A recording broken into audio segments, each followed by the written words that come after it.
I am going to eat rice, এই সেন্টেন্সটাকে যখন আমরা প্যাসিভ করতে যাই অনেক সময় কিন্তু আমাদের ভুল হয়, কারণ যারা মনে করে এই সেন্টেন্সটা হচ্ছে প্রেজেন্ট কন্টিনিউয়াস টেন্স,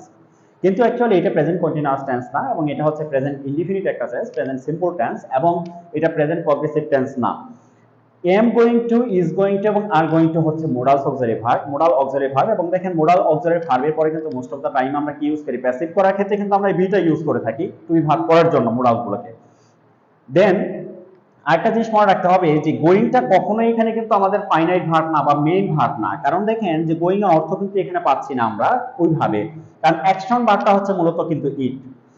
এবং গো ভার্বটা অলওয়েজ আমাদের কি হয়, ইন্ট্রানজিটিভ হয়। ইন্ট্রানজিটিভ ভার্বের পরে মোস্ট অফ দ্য টাইম আমরা কি পেয়ে থাকি, আমাদের অ্যাডভার্ব চলে আসে, এবং অ্যাডভার্ব গুলো অ্যাকচুয়ালি আমাদের প্যাসিভ করার ক্ষেত্রে কিন্তু একটু সমস্যা হয় বা আমরা প্যাসিভ করি না।